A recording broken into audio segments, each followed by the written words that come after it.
ଆସନ୍ତୁ ଆଜି ବୁଲି ଦେଖିବା ଧାନ କିପରି ଚାଷ ହେଉଛି, ଧାନରୁ କିପରି ଚାଉଳ ହେଉଛି, ଏଟା କେମିତି କ'ଣ ହେଉଛି, ଧାନର ଫୁଲ ଅଛି କି ନାହିଁ, କେମିତି କ'ଣ ତା ବିଷୟରେ ଆସନ୍ତୁ ଆଜି ବୁଲି ଦେଖିବା।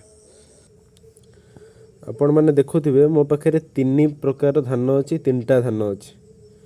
ଏଇଟା ଗୋଟେ ପୁରା ଧାନ ହେଇଗଲାଣି, ଚାଉଳ ହବା ହେଇଗଲାଣି, ପୁରା ଚାଉଳ ହେଇଗଲାଣି। ଏଇଟା ତା ଚାହିଁ ଟିକେ ଚାଉଳ ହବାକୁ ଯାଉଛି। ଏଇଟା ଆଜ୍ଞା ପୁରା ଧାନ। ଏଇଟାକୁ ପ୍ରଥମେ ଆମେ ଦେଖିବା ଧାନ। ଏଇଟା ଆପଣମାନେ ଦେଖୁଥିବେ, ଭଲସେ ଦେଖନ୍ତୁ। ଏଇଟା ଦେଖନ୍ତୁ ଧାନର ଫୁଲ, କିପରି ଧାନର ଫୁଲ ହେଉଛି। ଏ ଧାନକୁ ଦେଖିବେ, ଯେତେବେଳେ ଧାନର ଫୁଲଟା ଆସିଥିବ, ସେ ଧାନରୁ ଗୋଟେ ଛିଣ୍ଡେଇକି ଦେଖିବେ। ଏଇଟା ତ ଫୁଲ ଫୁଟିଗଲାଣି, ଦେଖୁଥିବେ ଏଇ କେଉଁ ଭଳିଆ ଫୁଲ ଫୁଟିଯାଇଛି।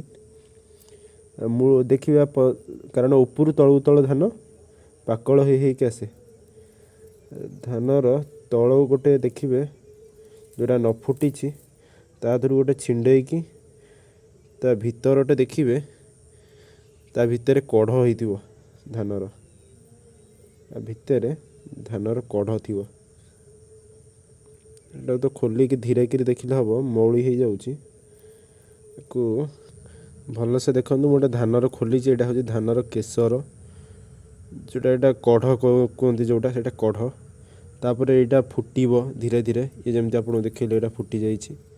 ଫୁଟିଲା ପରେ ଧାନ ତା ଦେହରେ ଧୀରେ ଧୀରେ ସେଇଠୁ ଧାନ ଦେଖନ୍ତୁ, ଧାନ କେମିତି କ୍ଷୀରରେ ପରିଣତ ହେଇଯିବ। ତାପରେ ଏଇ ଦେଖୁଥିବେ, ଏଇ କେବଳ କ୍ଷୀର ଗୁରା ବାହାରୁଛି ଧାନରୁ। ଏ କ୍ଷୀରଟା ଧୀରେ ଧୀରେ ପାକଳ ହେଇକି ଚାଉଳକୁ ଯିବ ଆଉ। ଏଇଟା ଦେଖନ୍ତୁ କେମିତି କ୍ଷୀର ବାହାରୁଛି। ଏଇ ପୁରା କ୍ଷୀର। ଏଇ କ୍ଷୀରଟା ବି ବହୁତ ଟେଷ୍ଟ ଧାନର। ଏଇଟା ଏବେ ପୁରା ପାକଳ ହେଇଯାଇଛି। ବର୍ତ୍ତମାନ ଏଇଟା ପାକଳ ହେଇଯାଇଛି। ଦେଖୁଥିବେ ଏଇଟା ପୁରା ଚାଉଳ କଣ୍ଡିସନକୁ ପଳେଇ ଆସିଲାଣି। ଦେଖନ୍ତୁ ପୁରା ଚାଉଳ ହେଇଯାଇଛି, ଭଲସେ ହେଇନି ପାକଳ ବୋଲି ଇଏ ବର୍ତ୍ତମାନ ଗୋଟି ଖିଆ ବାହାରୁନି, ଭାଙ୍ଗି ଯାଉଛି। ଏଇଟା ପାକଳ ହେଲେ ତାପରେ ଧାନ କଟାଯିବ ଆଉ।